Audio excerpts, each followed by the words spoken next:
Hello, everyone. We'll get started here in just 1 minute. Like seeing all the participant numbers tick up. That's always a good sign. Don't worry, Dalen. When I start talking, it'll tick back down to something manageable. Hopefully not.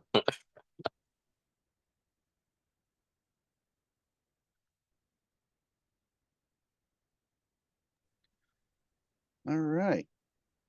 Got almost 40 folks in. That's terrific. If you're joining us right now, this is not the White Lotus or the Last of Us recap. That will happen on Thursday. This is an AI webinar, and we'll get started in just a few minutes.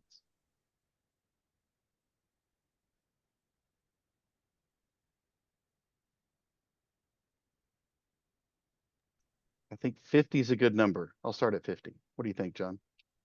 It feels good. It's a good starter.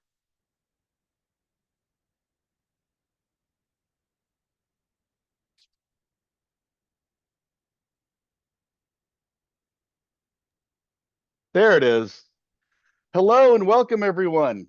My name is Dalen Walton. I will be your MC for this event today. We're joined by Beth Elliott, who's my colleague behind the scenes here at Icon. If you're not familiar with Icon, we are a boutique agile consulting company based in St. Louis. We are the people. So if you're looking for some Fortune 500 conflict resolution training or general agile practices, that's where we come in. So, without further ado, let me introduce you to someone. Some say his pillow is cool on both sides, and that once he taught a weeping willow to laugh. You might know him as an AI thought leader here in the space, but we know him as John Tanner. So, John, please introduce yourself and commence to this wonderful webinar we're about to have on AI is neat, but what do I do with it? And how do I get started with it in my organization? Thanks, Dalen. I appreciate that. That willow, it was a triumph at the end of the day when we got that thing smiling. So welcome, everybody. I'm going to start a screen share because I know we all like slides. But as I go through this and we talk through some of these deeper conversations about how do we actually make the business case for AI? What do we do with AI? How do we actually, move it across our business? I want you to feel free to ask questions, and then Dalen's going to pick out some along the way. We're going to have space for more questions at the end. But with that, let me get started. I'll talk a little bit about myself, and then we'll kick into it. So you should be able to see my screen. My name's John Tanner. I've spent the past 20 plus years doing cool things in IT. I led software development at the White House Communications Agency. I worked on some drone programs back before everybody knew what drones were with cool machine learning and geospatial stuff. And then more recently, I've been helping large businesses and federal agencies with their AI strategy, trying to get beyond the hype and actually get down to what we can really do with the technology as it advances. But more importantly, how do we smartly roll it out across our enterprise? AI first is a thing now, but there's a lot of enterprises that didn't start there because we've been around for 20, 30, 40 years. So how do we integrate the new technology and how's it different? Because we've had shifts, we've had our agile transformations, our cloud transformations. What's different about that versus AI, what we're doing today? So with that, we'll just kind of kick into it. I spent the past 2 quarters, I talked to over 20 CIOs and SVPs at Fortune 500 or equivalent sized organizations. And it comes down with AI. There's a couple things. They've got budget. They've got the budget to go forward. They've got the mandate from the board or from the owners or from the leadership or even just the market demand that we need to move forward with AI. But we get lost. It's too complex. We don't know how all the parts fit together. It's not transparent. We're not quite sure on how to make this, AI thing roll out and everybody understand how to use it or what benefit it gives us. And then a lot of it's there's no reason. It is we want to go AI because we have to go AI, and we haven't thought deeply through it. But as I've had these conversations with these CIOs, there's a lot of problems that kind of group and emerge. There's an affinity towards aligning AI initiatives with actual business value, doing the things that help our business out, having the data ready to do AI. You can't do it if you don't have your data in good shape. Having the governance and compliance, not just how our business runs, but are we legally operating in the way we have to? And are we preparing for future legislation around this? If you look across Europe, they've already put in some pretty strict laws on how you use AI. And America right now is kind of the Wild West, but we're centering in on some core things we have to do. So, how do you bake in the compliance up front? There's a lot of difficulty making the AI fit within the workflows we have. You've seen organizations basically rip out their entire customer service department, put in AI, and then 3 months later bring their customer service department back because they didn't think of how to augment their people versus just trying to do wholesale replacement. And then, of course, there's bad results. If you've used ChatGPT or Claude or any of the others for more than 15 minutes, you know it's going to lie to you.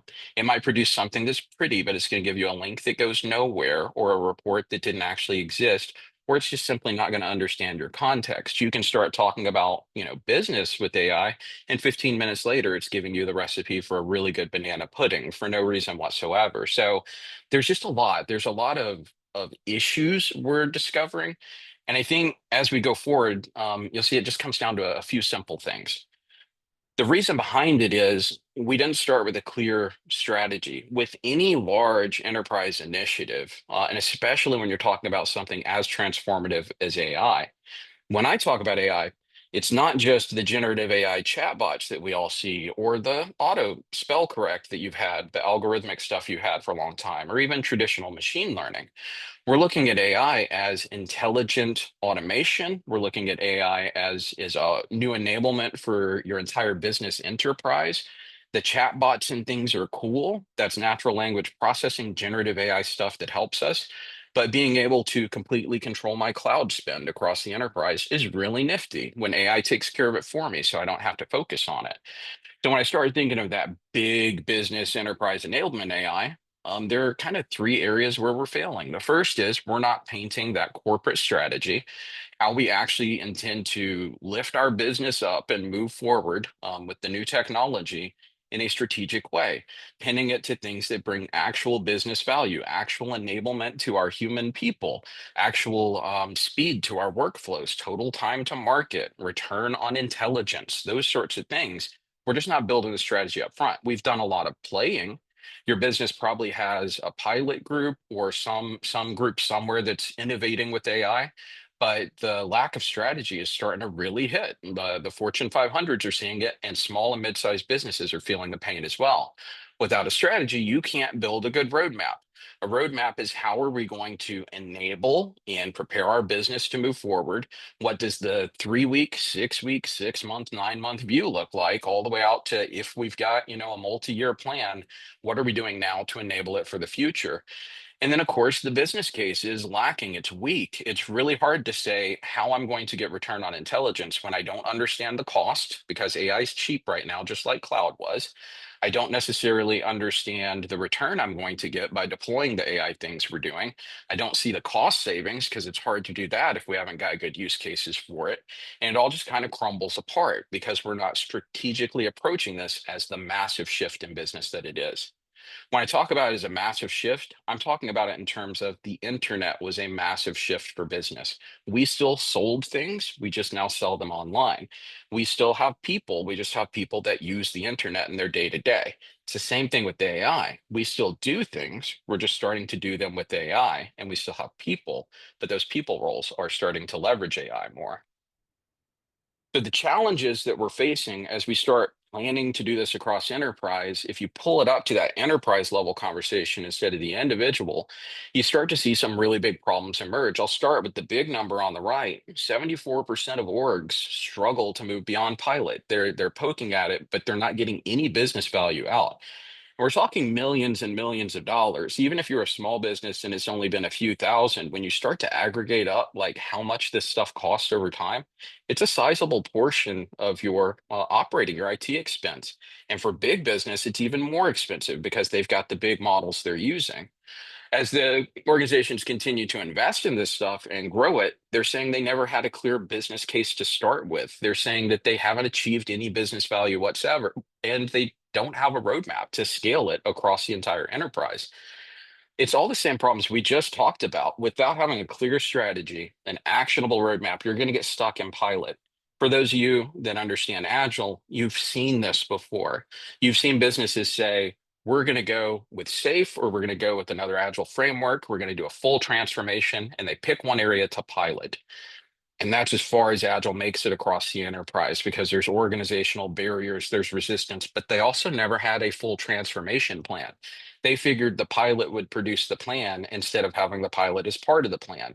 We see that so much with AI. We see people thinking we're going to just pilot it, we're going to spend some money to learn the tech, and then we'll figure out the plan.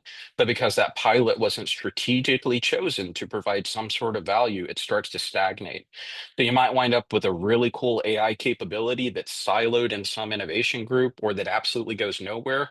Or worse, because you didn't have a plan, you rush to use what you learned in the pilot across the enterprise, and it doesn't work for you. It gets back to the use case of we now have HR that uses AI to write job descriptions, to screen the job descriptions, to give you the interview questions, to rate the interview, and you still can't hire the right candidate because you rushed forward with a capability without a whole strategic rethinking of what talent we're looking for and how it needs to operate.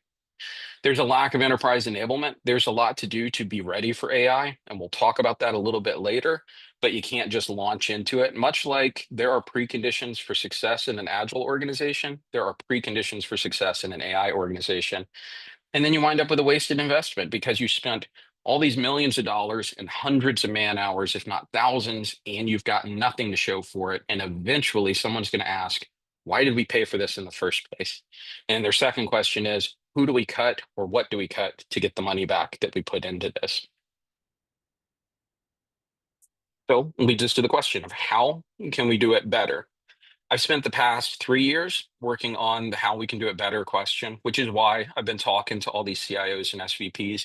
It's why I work very closely with IBM. I'm one of their champions for 2025 as we talk about deep enterprise enablement.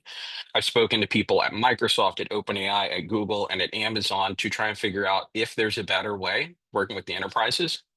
Now, what you'll see, if you speak to all of those different large vendors, they've got an approach for their tool in your enterprise, and they can tell you how that tool will fit within your enterprise, and they can tell you the functionality and capability it unlocks. But the big four consulting firms are very silent on what the approach to bring those tools in are. And those vendors are very silent on what an enterprise scale approach is, other than using their tool. And that's because it hasn't matured yet across industry. The success patterns aren't well enough established for those big firms to go tackle it. But in working with all the big vendors, I've come down to this: a four-phased approach. And it makes it seem a lot more simple than it is. But when you start to categorize the things you need to do to be successful with enterprise AI, it starts at the very beginning with an enablement phase, meaning you need to mature your FinOps. If you're not familiar with FinOps, it's financial operations that allows you to get very clear insight into what your cloud spend is. Cloud spend is metered. You pay for what you use. You can buy some bulk cloud credits up front, or you can pay for it just in time as you're running it. But it's basically a water meter on your building to get cloud usage. AI is funded in the exact same way. We just call it tokens. You're either paying for bulk tokens up front, or you're metering those tokens over the course of a year, but it's a metered spend. If you don't have a good FinOps practice right now for cloud, you have to build the same exact capability for AI. So you might as well start with what has matured. FinOps as a practice over the past decade has matured to a great extent, and most Fortune 500s have it running in some fashion. Extending your FinOps framework to include AI spend control is simple. Building a whole brand new AI spend control framework without something solid like FinOps behind it becomes very difficult.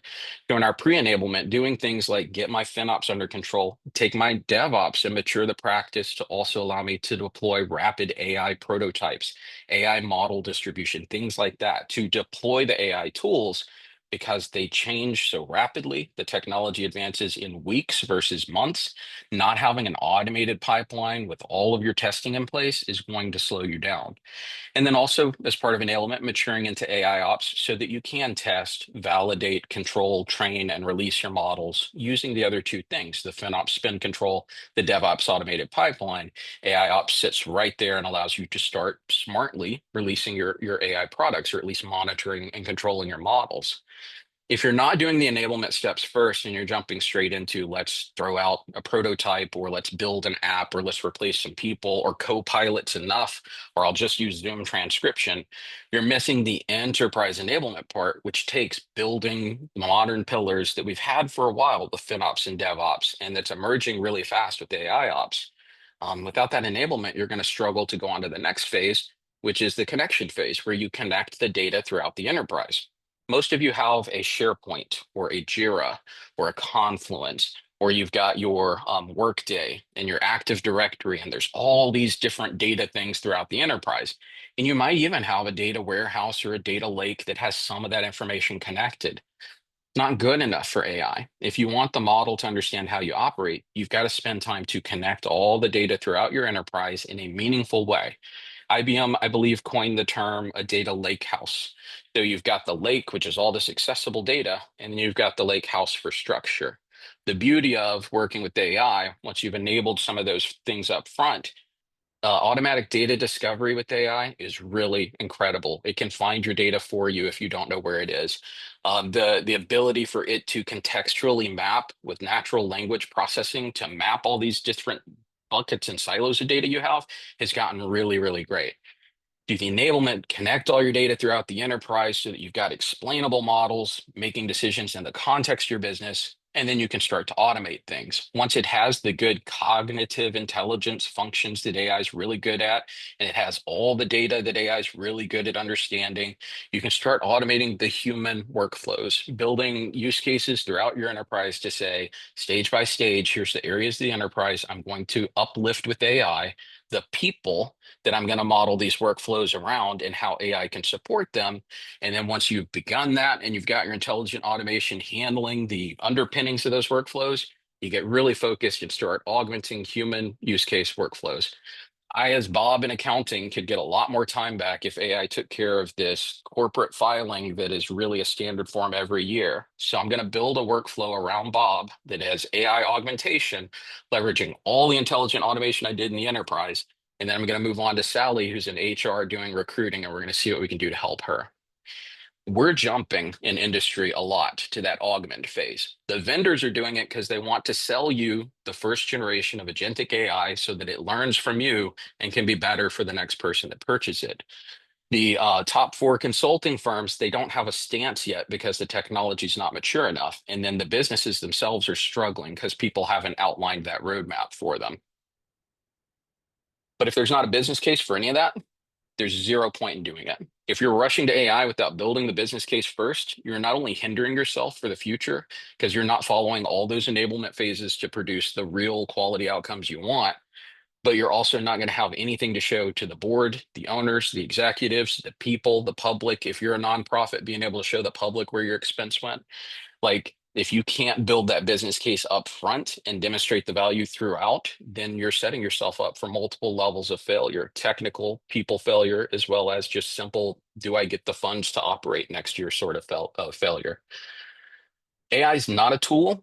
It is something that it saturates the business and requires us to think of business differently. Much like the internet gave us global, instant, real-time communication, the ability to sell globally. It made us reform like all of our supply chain in the entire world modeled itself around the new internet capability, the anywhere, all the time, always communication. AI is that sort of technology. AI is one that it gives us new capabilities across every aspect of business. It's not just a tool we plug in, although there are some really nifty tools. I use some in my daily life. It's a different way of thinking about business. The questions we have up here are where we want to pause and think through as we start defining our business case. If we can't answer these questions on the right, then we don't have enough information to even begin our pilot that would get us stuck because we don't have the answers to these questions. So, I mean, the first one, are you ready for AI? Do you have the right conditions for it to work? Have your teams and processes matured enough to support AI? Do you have the FinOps and DevOps and AIOps going? Do you have any sort of technical competency around building the models and things you need? Do you have the data? Do you know where the data lives within your business? Have you done the manual discovery of people work? And have you started applying new natural language processing to start pulling out the contextually relevant things? Is there leadership alignment? Do your leaders know why you would bring AI into the enterprise? Do they understand the direction that it needs to go? Um, what problems are worth solving right now? We see hundreds of millions of dollars thrown out there. Some it's because of businesses trying to court a venture capitalist to come in and buy them out. So they want to have this cool, nifty AI powered thing. So you're seeing our business plus AI. We're seeing a ton of it. Um, but what a lot of businesses are starting to model around is how do we do AI plus, starting with AI as the origination point. What neither of those answer on their own is, do we have problems in our space for our customers, for our employees, or for our larger demographic that we actually should solve with AI? Not every use case for AI does deserve your time or budget.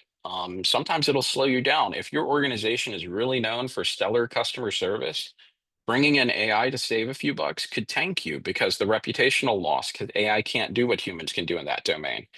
If your business has had a really tight running HR group for a long time and you introduce AI and it starts to really dilute the hiring practices, it's not worth that investment. But if your business has a whole bunch of data in a warehouse that you've been collecting for decades and you don't even know what you can do with it, but you know there's some value there if you just unlocked it, then AI is a great use case for that. And you can probably show ROI by building a data catalog that the entire business can consume, right? You need to find the problem, and AI is not the problem. AI is not the problem you're solving for. There's a real enterprise business problem you're solving for. And if you can align it and show that there's a reason we're going to do this, that it's going to drive business value, that we've got the data and the people, the training and the resources or the firms there to help us, then maybe you start to embark on what it's going to cost, like you would with a traditional business case. And then, like, kind of that third one, is it painful, repeatable, and worth automating? Because at the end of the day, AI is just really intelligent automation. It does great natural language processing, understanding your context for what you're talking about at this time, mapping to the appropriate response. It can pull different threads and really pattern match and data really, really well, but you don't need to go throw it at everything. Sometimes it looks like you're using a sledgehammer to get a splinter out of your finger with AI because you're not thinking through what you actually need it for. It needs to align to the space that AI solves for if you're going to take an enterprise move on it. There are tools all of us can use in our job.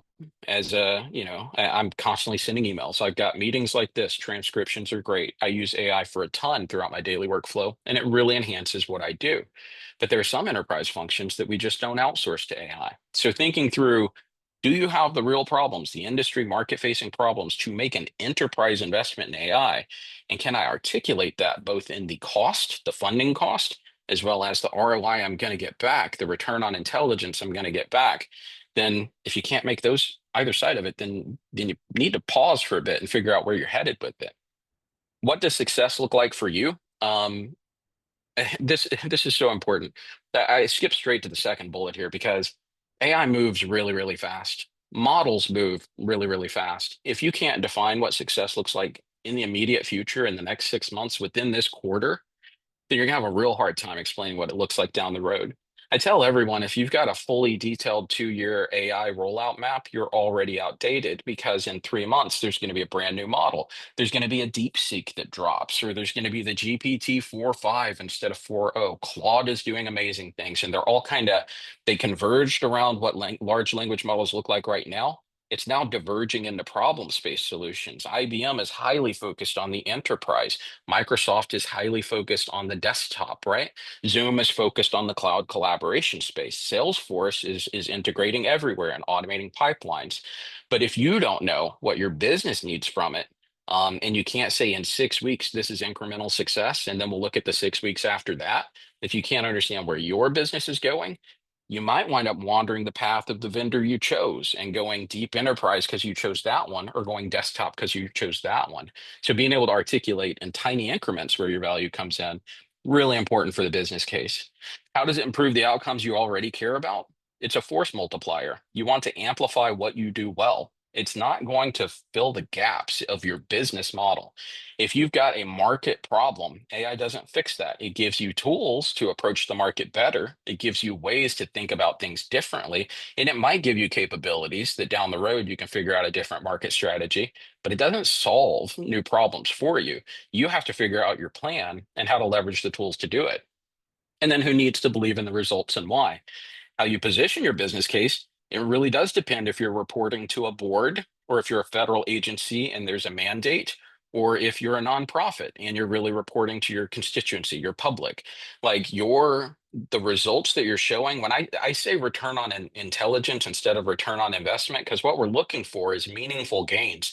And that's not always money. Sometimes it is the opportunity enablement stuff that you guys are familiar with, the risk reduction. Sometimes it is just raw cash. Sometimes it's expanding into whole new markets we couldn't approach before. Figuring out your specific call to action for your return on intelligence is more important than understanding what AI in aggregate can do for you. I see a lot of business cases built around AI based on what other companies have done. Though overall, 20% of companies are in our industry space have saved 70% in gains. So you're saying 20% of the time it's successful 70% of the time. That tells me nothing. What I need to know is for my business, in my context, what problem is it solving for me that I already have? Or what opportunity is it opening for me that I don't have access to yet? Documenting those things is the key part to building your strategy. And then, do you have a real plan to get there? It does not scale by accident. One thing AI does really well is mess up by accident. You've got hallucination, bias, drift, trust, explainability. All of those are the key five problems with every single AI model out there. And if you're not planfully rolling this out, accounting for the fact it will lie to you, it will give you biased representation of your data, it will drift away from the baseline you programmed it to yesterday. It will not be trusted because the results are poor and it's not explainable. You don't even know how it's deciding on things. If you don't have a really good plan for how you handle all that with governance, with compliance, with strategic rollout to key parts of your business, you're setting yourself up for a big whammy at the end of this thing. Scaling AI is one of the most difficult tasks we have right now. It's a lot harder than scaling the internet was. Scaling the internet was training people how to use email, teaching them how internet connected things worked, where not to go in their browsers, and then upping the bandwidth. And then we all started playing around and developing on it. AI is not like that. You can learn to use the front end LLM stuff on your own. Scaling it to an enterprise and making sure you're doing model inventory management is a bigger task. It is something you have to plan for. Have you sequenced your efforts across phases, not silos? Meaning, are you doing enable the enterprise, connect the enterprise, automate the enterprise, and then augment the enterprise? Or are you doing all of customer service? And then we're going to focus on all of HR, and then we're going to focus on all of our delivery. If you're doing it that way, if you have a super AI enabled product group, but nobody else in your enterprise has the AI infrastructure, all you've done is prepare yourself to have to tear down that high functioning pillar later because enterprise scale is broad. It's horizontal, not just vertical. And then are you balancing your quick wins with long-term goals? We did this in Agile a lot. I'm sure many of you have been part of an Agile transformation where you picked a group that you said, this group has all the necessary preconditions. They're kind of isolated. They don't have a lot of dependencies. They're smart on what lean looks like. They're maybe even running a Kanban already, but we really want to take and pilot in this area so that we can launch the practices, build a center of excellence, and keep going, right?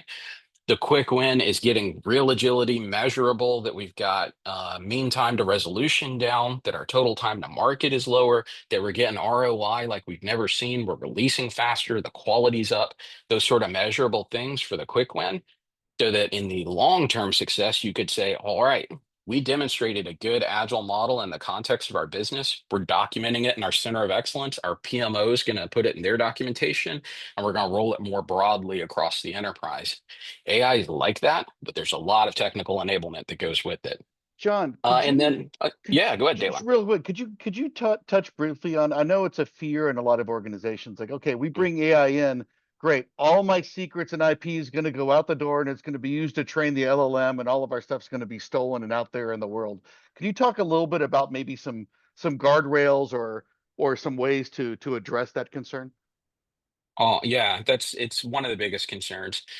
So If you're using a public model and you don't have like the paid version that specifically gives you your private instance, you are literally training the model for your competitors to use later.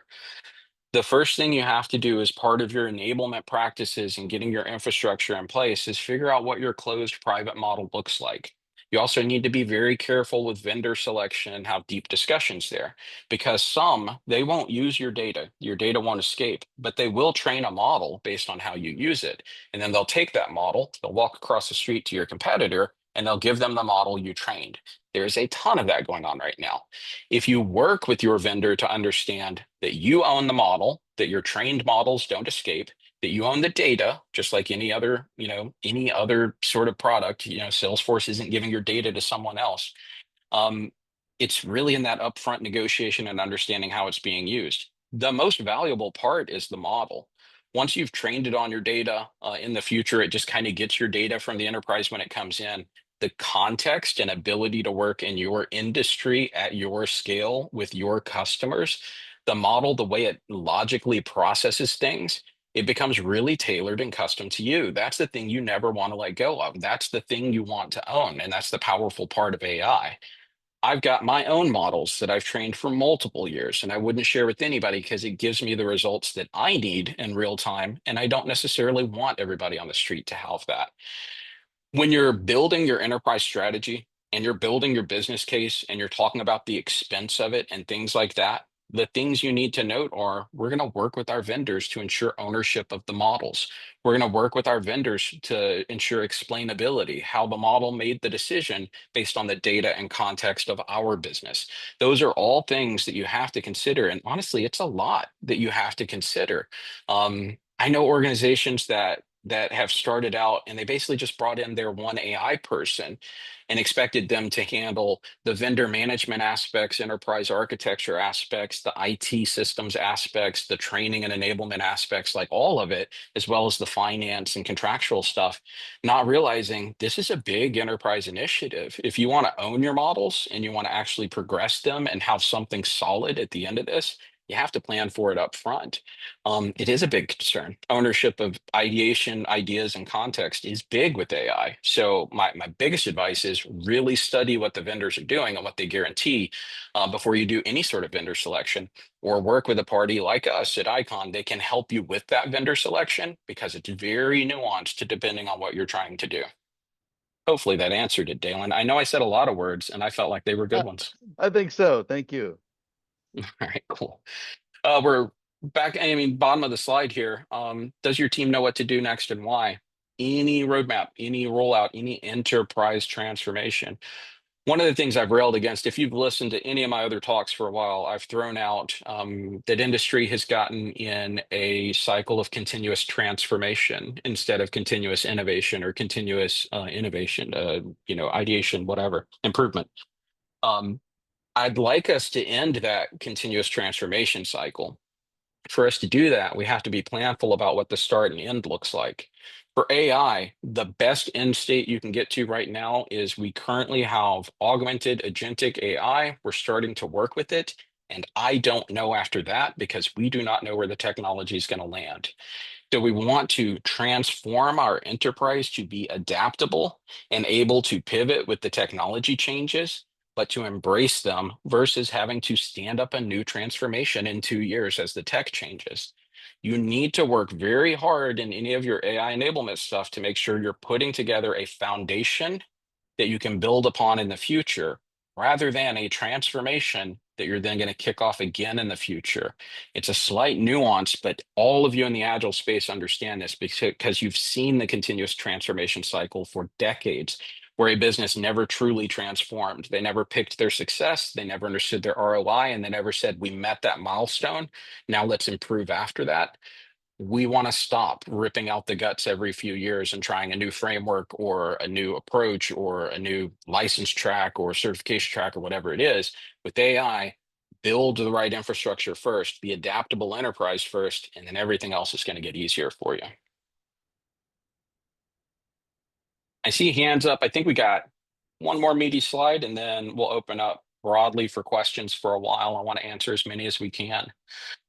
This is where I'm going to talk about a bit on how we think about it and how we approach it and how we're helping enterprises in this space. I bucket it in four areas: align, assess, activate, and accelerate. But what it truly means is first, we start by that building that vision with leadership to say this is the direction we want to go, this is why we want to embark on the AI journey, and this is how we're going to enable an adaptable enterprise that is resilient in nature. Adaptable being I can shift as I need to with the technology. Resilient is I don't have to tear the pillars out to get there, that I built something long lasting that embraces change versus something that's constantly changing. After that, we assess where we are as an enterprise. I'm going to take a look at your FinOps, or if you're not calling it FinOps, how are you doing lean portfolio management? A very close proximity for what we're talking about with FinOps. How am I doing incremental funding and spend throughout the enterprise, team level, just-in-time decisioning on budgets and measuring ROI at all those levels? I'm going to look at your DevOps, your technical excellence practices. How are we deploying right now? Have we put a focus on automation, or is it still very human-centered sort of manual push the button releases? I'm going to take a look at your operations, whether it's lean operations. I'm going to take a look at probably HR, how you've aligned roles, what sort of training and enablement you've got coming up. I'm going to look at constraints and dependencies that might get in the way, your data stack, how that looks. We're going to take a full 360 view of the enterprise to just see where we are on the enablement journey. And then we're going to build a really good roadmap to get you from where you are currently, no matter how much rust there is on it that has to be scraped off or disconnected things. I mean, I know when I have guests over, there's a lot of stuff that gets just shoved in the closet, right? And then if I were to bring somebody in professional to do a house design for me, they're going to have to open that closet eventually. We need to see it all. We need to see everything shoved in that closet that we don't talk about so that we can start to map the enterprise and enable it to activate it with the business capabilities, the systems and support structures needed to operate in an adaptable way in the AI world. So after we've aligned everybody to why we're doing it, we've assessed everybody, everything in the enterprise on how it's functioning. We're then going to start activating the business capabilities to fill in the gaps, to strengthen our strengths, to shore up our weaknesses, and then allow us to move forward into the acceleration where, as the new AI models emerge, as agentic AI gets better, I already have the workflows and the systems in place to allow us to actually accelerate what we do for our customer, to build the products better with more quality and reduce a lot of the manual burden on the people we have.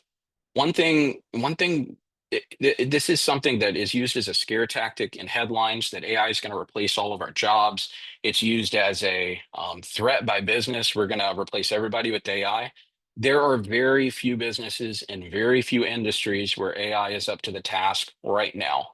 There are very few businesses and very few industries where AI will take over all human jobs in the future.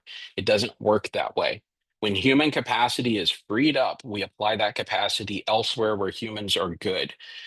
AI can definitely take care of a lot of the mundane stuff. If you find that your job is a whole bunch of repeatable actions and mundane things, or you have a whole team of you working on repeatable mundane things, then you can free them from that drudgery and put them on the more important things that you would much rather your people work on.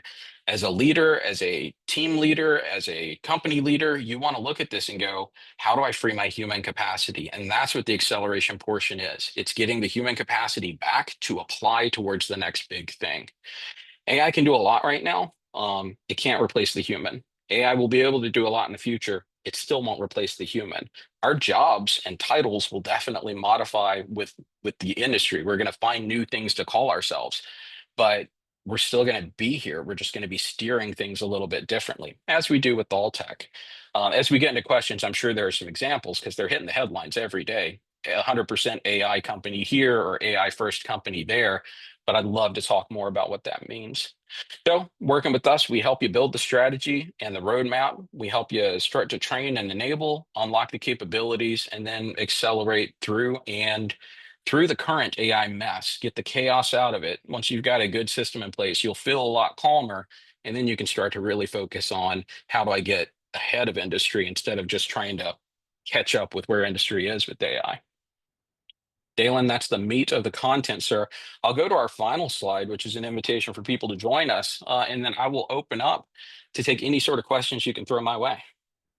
I've got a question, and then this is probably, you have to make a lot of assumptions. So let's MVP this from a business Yeah. challenge perspective. Let's say, I've got the structure of a use case. Maybe I have a business challenge. I'd like to bring some sort of agentic AI to solve Mhm. it. Is this a two or three people and a $5,000 thing to figure out if I can do this or not to train an agent? Is this a $50,000 and 10-person thing to figure it out? Like what? How do I how do I determine the pivot or persevere, and what are the lengths of time it would take to really decide if I'm going down the right path or not? I know that's a really loaded question.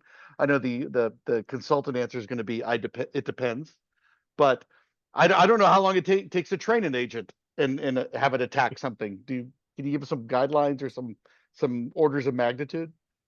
So let's play it out, Dalen. It's 1997, right? And you run a business, and it's a successful business. And you come to me and say, I want a website.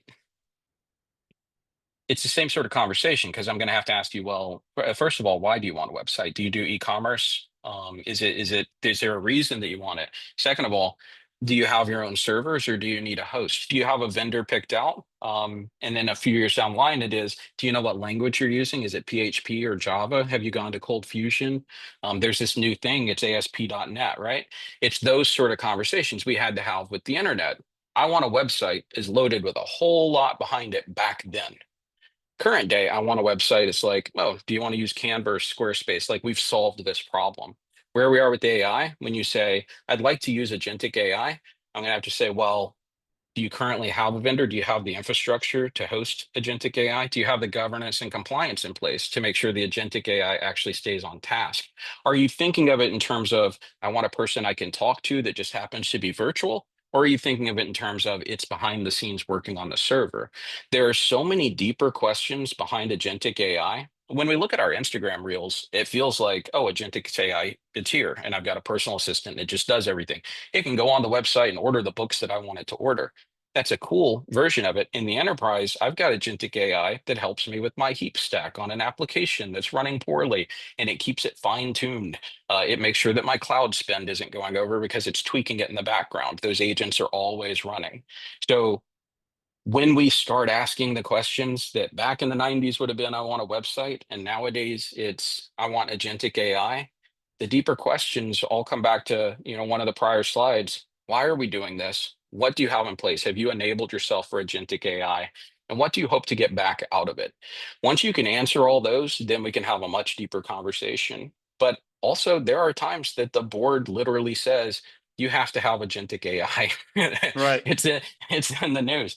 And to that, I say, well, okay, let's find the best possible use case for agentic AI in your organization right now. And you do the same sort of steps. It's just a different vision. One is, let's see if you have a need. The other is, you've been mandated, so let's find the best place for it. Either one can be a productive way to approach it, kind of a top-down, bottom-up sort of deal.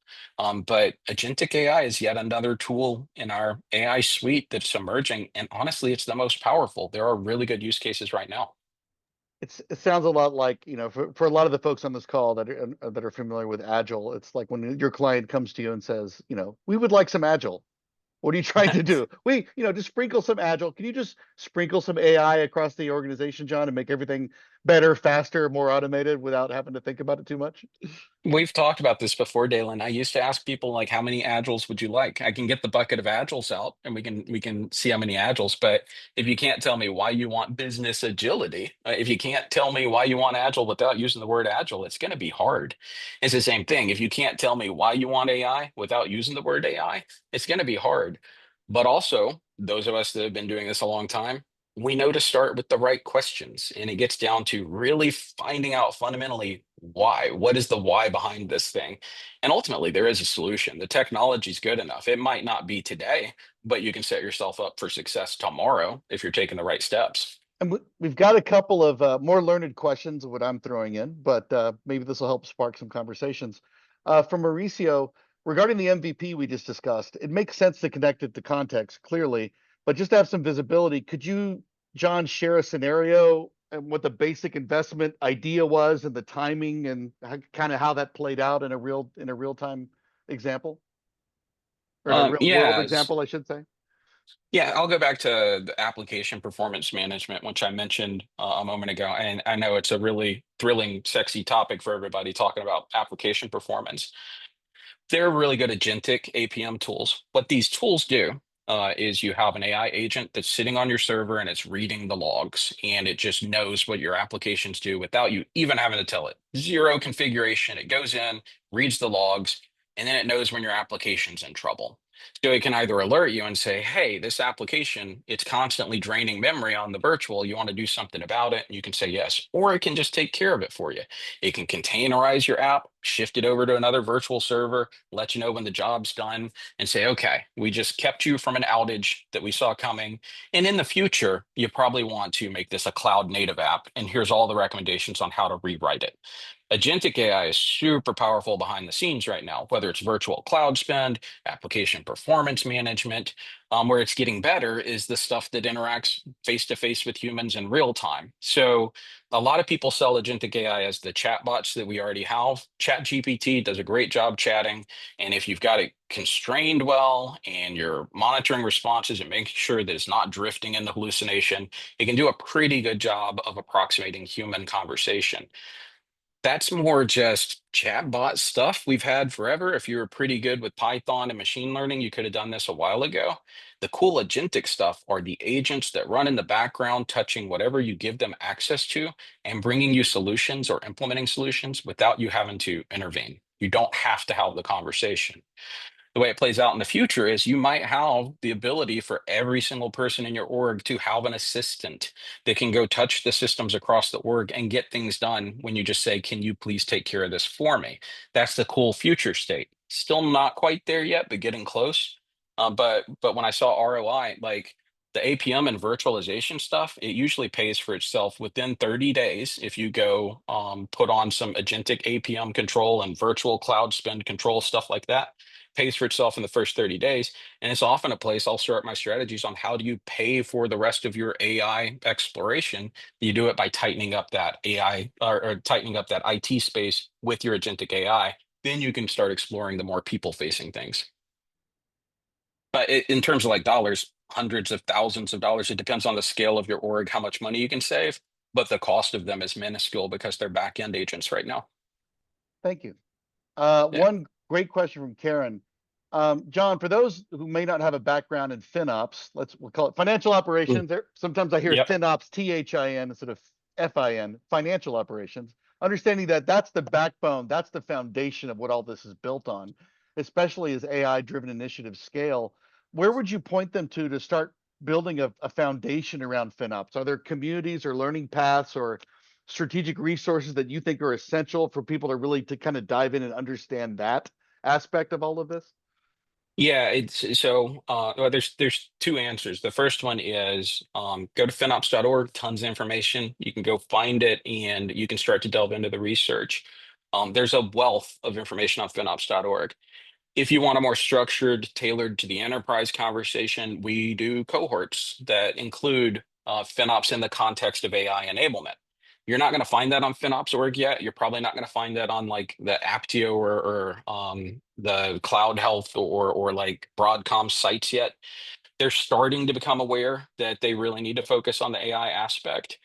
If you want a real good, like, how do these FinOps concepts tactically get implemented in my org to handle AI spend, metered spend going forward? Give us a call, talk to us. We're launching cohorts all the time that cover this stuff, and we get into all of those enablement things, including DevOps for AI and AIOps for the enablement portion. Perfect. That was the last intelligent question that was posted. I can make up some along the way, but are we going to give Wow. everyone their their 12 minutes back for the top of the hour? Yeah. Thank you for sticking with us, folks. If you're interested, click on the QR code, give us a call. We love to nerd out about this stuff, and we're happy to discuss AI and Agile and processes and everything in between. Everything that the Venn diagram touches, we can talk about. Thank you so much for joining us today. We will be sending out a recording for this to everybody. Thank you for the great questions. John, thank you for your time. Thank you, Beth. Thank you for everyone that could join us. Can And I I give hope, one last shout yes, out, Dalen? please go ahead. All right, I'll give it space for the playback later if Beth wants to cut this part out. If any of you are in Boston right now at IBM Think, it's their big AI conference. I'm out there. Hit me up and let's have a chat. Let's grab a coffee. Time well spent. Thank you very much, folks, and enjoy the rest of your day.